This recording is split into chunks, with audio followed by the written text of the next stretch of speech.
चलो आज हम लोग इकोनॉमिक्स में कुछ इम्पोर्टेंट पॉइंट्स को यहाँ पर समझते हैं। Gross domestic product, gross national product, ऐसे ही कुछ पॉइंट्स हैं जिसको मैं आज यहाँ पर समझाऊंगा। यहाँ देखो, पहला हमारा gross domestic product. Gross domestic product, gross domestic product जो होता है इसको हिंदी में हम बोलते हैं, ग्रॉस को शकल, डोमेस्टिक मतलब घरेलू और प्रोडक्ट मतलब उत्पाद। इसको हिंदी में हम बोलते हैं शकल घरेलू उत्पाद। इसका यह डेफिनेशन है कि एक देश की सीमा के अंदर एक वर्ष में उत्पादित समस्त अंतिम वस्तुओं एवं सेवाओं का कुल बाजार या मौद्रिक मूल्य उस देश का सकल घरेलू उत्पाद कहा जाता है। इसमें हमें क्या समझना है कि एक देश की सीमा, एक देश के, मान लो ये हमारे ये कंट्री है इंडिया, हम ऐसे बना के रफली देख रहे हैं, इस देश के अंदर एक वर्ष, एक फाइनेंशियल ईयर में, एक वित्तीय वर्ष में उत्पादित समस्त अंतिम वस्तुओं, इस देश के अंदर जितने भी वस्तुओं का उत्पादन होता है, चाहे वो हमारे देश के प्रोड्यूसर हो, चाहे एफडीआई के थ्रू कोई विदेशी कंपनीज हो या कोई विदेशी जो है पर्सन्स हो, वो यहाँ आकर के जो सेवा या जो यहाँ पर वर्क करता है, उसके जो क्या होते हैं मौद्रिक मूल्य, वो क्या आते हैं हमारे सकल घरेलू उत्पाद के अंदर जो है वो आते हैं। अब देखो, अंतिम वस्तु लेना है, क्या लेना है हमें? अंतिम वस्तु। इसमें क्या क्या समझना है? एक समय, निश्चित समय, एक वर्ष। इसके बाद अंतिम वस्तु, फाइनल गुड्स। फाइनल गुड्स क्या होता है? जो डायरेक्ट कंज्यूमर उसको क्या कर सकता है? यूज कर सके। कंज्यूमर जो है डायरेक्टली उसको जो क्या कर सकते हैं? यूज कर सकते हैं उस वस्तु को। वो होता है हमारे अंतिम वस्तु। तो अंतिम वस्तु या सेवा का जो मार्केट वैल्यू होगी वो क्या होता है? सकल घरेलू उत्पाद जो होते हैं। अब देखो, यहां पर जो हमारे देश के अंदर बहुत सारे कंपनीज हैं जो यहां पर आकर यहां पर क्या करते हैं? प्रोडक्शन करते हैं। या फिर कुछ विदेशी कंपनीज है जो यहां आकर ये क्या करते हैं? प्रोडक्शन करते हैं। तो जितना ज्यादा प्रोडक्शन होगी, जितना ज्यादा उत्पादन बढ़ेगा, उतना हमारे देश का जीडीपी क्या होगा? ग्रोथ होगा। क्या होगा? जीडीपी ग्रोथ होगा। इसलिए जो है हम चाहते हैं कि ज्यादा से ज्यादा यहां पर प्रोडक्शन हो। जितना ज्यादा प्रोडक्शन होगा उतना ज्यादा हमारे देश का जीडीपी बढ़ेगा, और जीडीपी बढ़ेगा तो हमारे देश क्या है? इसका मतलब हमारे देश का इकोनॉमिक क्या है? कंडीशन अच्छा है। जब यहाँ पर प्रोडक्शन होगी, यहाँ पर बड़े बड़े कंपनीज आएंगे, प्रोडक्शन बढ़ेगा, लोगों को यहाँ पर रोजगार मिलेंगे, लोगों को यहाँ रोजगार मिलेंगे, लोगों को क्या होगा? यहाँ इनकम बढ़ेगी, और जब इनकम बढ़ेंगे तो वो क्या करेंगे? खर्चे करेंगे, और खर्चे करेंगे तभी तो प्रोडक्शन बढ़ेगा। यदि मान लो प्रोडक्शन हमने कर लिया, 10 मार्कर का ही हमने क्या कर लिया? प्रोडक्शन कर लिया। अब मान लो इस साल मैंने 10 मार्कर का प्रोडक्शन किया, तो 10 मार्कर का, एक मार्कर का रेट 10 रुपया है, तो 100 रुपया तो हमारा इस साल जीडीपी हो गया। लेकिन इस साल में हमारे 10 मार्कर में से हमारा 6 ही मार्कर सेल हुआ मान लो। अब यदि 6 मार्कर सेल हुआ तो 4 मार्कर तो हमारा रह गया यहाँ पर। अब मान लो यहाँ देख लो, सेल यदि कम हो रही है, तो सेल जब कम होगी तो क्या होगा? हम प्रोडक्शन कम करेंगे, और जैसे हम प्रोडक्शन कम करेंगे हमारा जीडीपी ग्रोथ क्या होगा? जीडीपी ग्रोथ क्या हो जाएगा? डाउन हो जाएगा। यहाँ पर इस चीज को आप अंतिम वस्तुएं, अंतिम वस्तुएं समझ गए। जैसे ये मार्कर है, इसको बनाने के लिए पहले इंक लाना होगा, इसके बाद जो भी ये चीजें है इसको बनाने के लिए वो लाया होगा, उसके बाद जो है इससे मार्कर तैयार किया। ये हमारा क्या हो गया? अंतिम वस्तु हो गया। हम ये शर्ट पहन रखे हैं, क्या है? अंतिम वस्तुएं हैं। तो ये जो है क्या है? फाइनल गुड्स है। उसका जो वैल्यू होगा वो हमारे क्या होते हैं? सकल घरेलू उत्पाद के अंतर्गत आते हैं। इसमें हमें ध्यान रखना है कि एक देश के सीमा के अंदर हमारे ही देश में उत्पादन हो, हमारे ही देश में सेवा हो, सर्विस सेक्टर में है, जैसे कोई टीचर्स है, कोई डॉक्टर है, जो भी है जो सर्विस दे रहे हैं, उसका ये हमारा क्या होता है, सकल घरेलू उत्पाद होते हैं। देश के सीमा के अंदर उत्पादित सभी वस्तुओं एवं सेवाओं के मूल्य को हम क्या बोलते हैं, सकल घरेलू उत्पाद जो है हम उसे कहते हैं। ठीक है, अब यहां पर होता है जीएनपी, जिसको हम बोलते हैं gross national product. Gross national product, इसको हम बोलते हैं सकल राष्ट्रीय उत्पाद। सकल राष्ट्रीय उत्पाद, सकल राष्ट्रीय उत्पाद। अब देखो ये सकल राष्ट्रीय उत्पाद क्या होते हैं, देखो इसमें क्या हुआ, जीएनपी में तो सबके सब शामिल हो गए, चाहे वो हमारे देश के कंपनीज हो, चाहे हमारे देश के का प्रोड्यूसर हो या सर्विस देने वाले व्यक्ति हो, चाहे वो विदेशी हो, सब जो है हमारे किस में आ गया, जीडीपी के अंदर आ गया।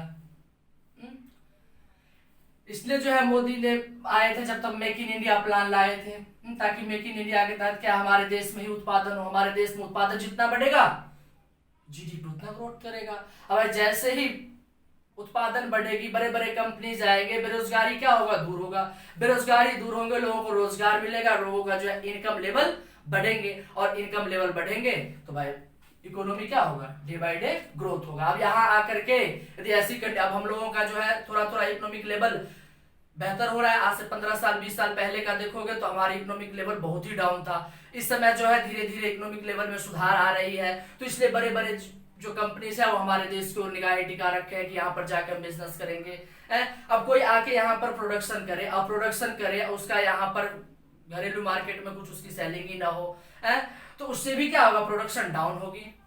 अब प्रोडक्शन डाउन होगी तो भाई जीडीपी क्या होगा, घट जाएगा।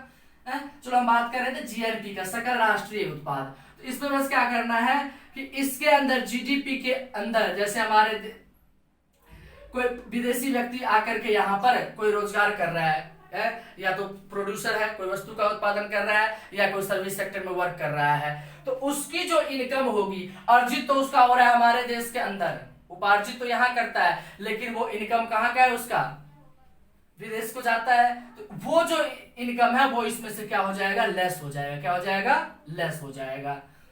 यदि मान लो हमारा 100 रुपया जीडीपी है, जिसमें से 80 रुपया जो है हमारे देश के नागरिक के द्वारा अर्जित किया गया है, और 20 रुपया जो है किसके द्वारा, विदेशी जो व्यक्ति है उसके द्वारा अर्जित किया गया है। और हमारे देश के नागरिक जो है वो विदेश में जाकर के वहां पर मान लो सॉफ्टवेयर इंजीनियर है या कोई भी प्रोड्यूसर है, वहां पर जो है उसने मान लो 30 रुपया अर्जित किया विदेश में जाकर के, तो जब हम जीएनपी निकालेंगे तो क्या करेंगे, हमारा जो टोटल जीडीपी है 100 रुपया, उसमें से हम माइनस कर लेंगे जो हमारे देश का नागरिक नहीं है, लेकिन यहाँ पर आकर के उसने उत्पादन किया है या सेवा दिया है या यहाँ से उपार्जित किया है, वो यहाँ क्या हो जाएगा, लेस हो जाएगा। वो क्या हो जाएगा, यहाँ लेस।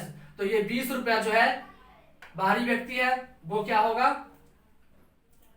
और यहाँ पर जो है ये हमारे देश का जो नागरिक है वो विदेश में जाकर के 30 रुपया क्या किया है, अर्जित किया है।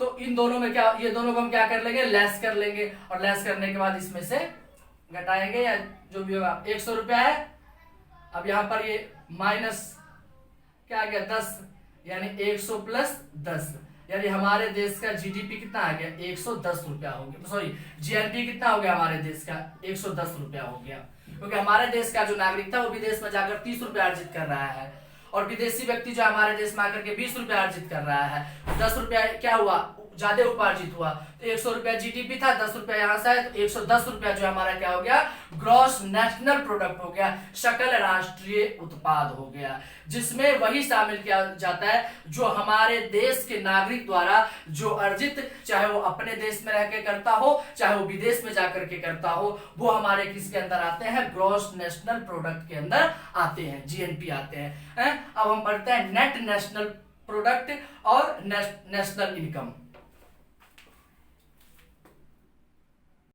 अब हम पढ़ते हैं नेट नेशनल प्रोडक्ट, शुद्ध राष्ट्रीय उत्पाद। सकल राष्ट्रीय उत्पाद में से, ग्रॉस नेशनल प्रोडक्ट में से मूल्यह्रास, जो डेप्रिसिएशन होगी, मूल्य में जो कमी आएगी, की राशि घटा देने के उपरांत शुद्ध राष्ट्रीय उत्पाद ज्ञात किया जाता है। तो मैंने बताया ग्रॉस नेशनल प्रोडक्ट क्या होता है।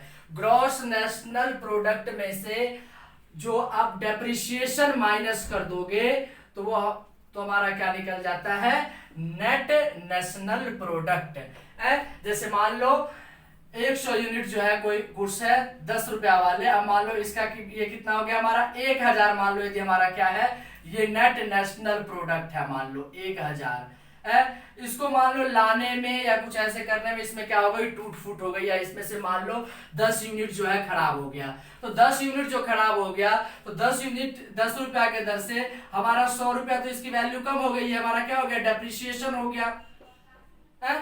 तो यानी ये 1000 में से 100 रुपया डेप्रिसिएशन हो गया, तो हमारा एनएनपी कितना बस निकल के आया, तो एनएनपी निकल के आया 1000 माइनस 100, 900 ही हमारा क्या निकल के आया, एनएनपी निकल के आया। तो उसके मूल्य में जो कमी आएगी, मूल्य ह्रास जो होगा, चाहे टूट फूट होने से या किसी भी कारण से मूल्य में जो कमी आएगी उसको माइनस हम कर लेंगे जीएनपी में से, जितना कमी आएगी जितना डेप्रिशिएट होगा वैल्यू उसको हम जीएनपी में से माइनस कर लेंगे, तो हमारा क्या निकल के आ जाएगा, एनएनपी नेट नेशनल प्रोडक्ट निकल के आ जाएगा। ठीक है, अब देखो मैंने नेशनल इनकम के बारे में बोला था, तो नेशनल इनकम का जो कॉन्सेप्ट है उसको मैं अलग से एक वीडियो में समझाऊंगा और बताऊंगा कि हम नेशनल इनकम कैलकुलेट कैसे करते हैं। तो उसके लिए हम जो है हमारा अलग से ही एक वीडियो मैं अपलोड कर दूंगा नेशनल इनकम पे।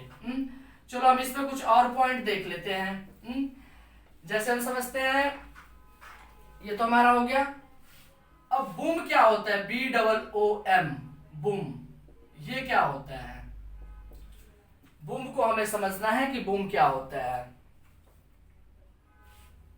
बूम होता है कि अर्थव्यवस्था में जब तेजी से विस्तार हो, यानी एकाएक क्या हो जाना, डिमांड बढ़ जाना, इकोनॉमिक ग्रोथ करने लग जाना है, तो ये इसको हम क्या बोलते हैं, बूम बोलते हैं। क्या बोलते हैं, बूम, अर्थव्यवस्था में तेजी से वृद्धि होना है, मतलब ग्रोथ करना, आर्थिक वृद्धि जो है बहुत तेजी से होना, इस अवस्था को हम क्या बोलते हैं, बूम कहते हैं। अचानक ही डिमांड बढ़ जाना जिससे हमारे इकोनॉमिक ग्रोथ जो है एकाएक बढ़ जाना, ये हमारा क्या कहलाता है, ये सिचुएशन कहलाता है boom, BOOM boom.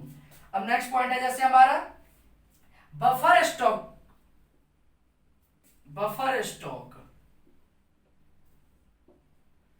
Buffer stock वह स्टॉक होता है जो आपातकालीन सिचुएशन के लिए क्या कर लिया जाता है, स्टॉक करके रखा जाता है आपात स्थिति में किसी वस्तु के कमी को पूरा करने के लिए।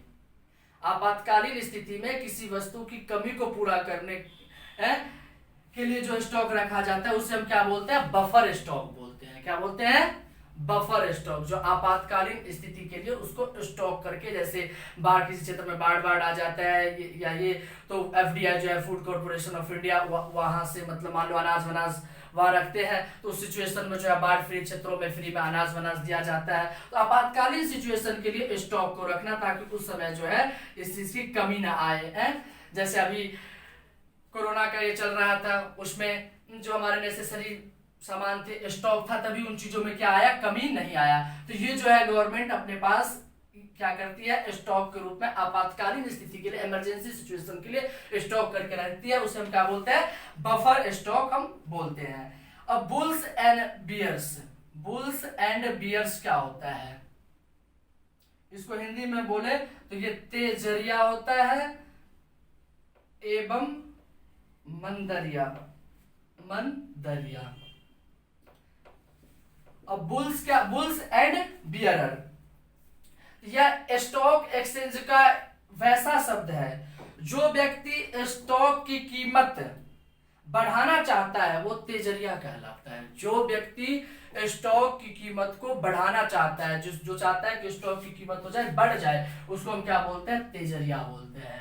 और जो व्यक्ति चाहता है कि स्टॉक की कीमत यानी शेयर बाजार में स्टॉक की कीमत जो है क्या हो जाए, घट जाए, तो वो क्या कहलाते हैं, मंदरिया कहलाते हैं। ठीक है,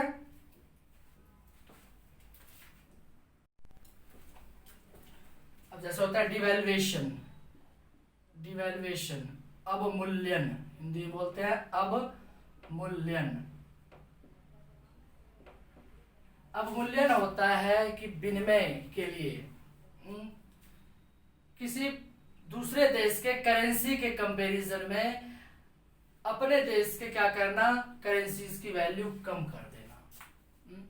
जैसे डॉलर या पौंड्स के मुकाबले जो है हमारे देश की जो रुपया है उसकी वैल्यू क्या कर देना, कम कर देना। वो क्या होता है, डिवैल्यूएशन होता है। ये जानबूझ कर किया जाता है, सरकार इस पर स्वयं निर्णय लेती है कि कब हम डिवैल्यूएशन करें। अब मान लो यदि हमारे देश से प्रोडक्शन बढ़ जाए और हमें क्या करना हो, एक्सपोर्ट करना हो, तो एक्सपोर्ट करना हो तो उस सिचुएशन में हम क्या करते हैं, अपने देश की पैसे की जो वैल्यू है उसको हम क्या कर देते हैं, घटा देते हैं, ताकि घटाने से वो दूसरे देशों के लिए जो है वो सामान और सस्ते हो जाएंगे। तो वो ज्यादा से ज्यादा क्या करेंगे, हमारे देश का के जो गुड्स है उसको वो लोग इंपोर्ट करेंगे, वो लोग हमारे देश से मंगवाएंगे, जिससे हमारा एक्सपोर्ट क्या हो जाएगा, बढ़ जाएगा।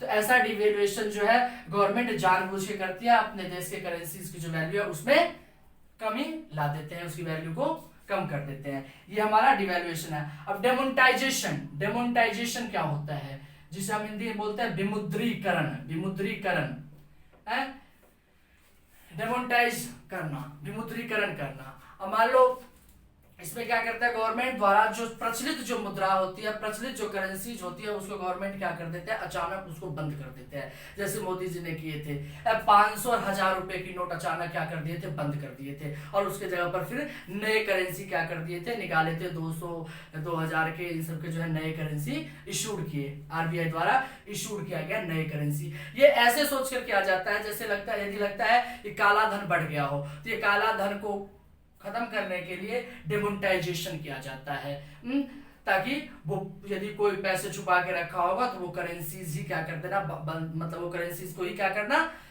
डिमोनेटाइज कर देना, बंद कर देना है, ताकि लोग उस करेंसीज को निकाले या उसका वो पैसे, अपना काला धन जो है वो बर्बाद हो जाए। तो काला धन को कम करने के लिए डिमोनेटाइज किया जाता है, यानी कहने का मतलब पैसे की जो प्रचलन मुद्राएं को, प्रचलन करेंसीज को बंद कर दिया जाता है।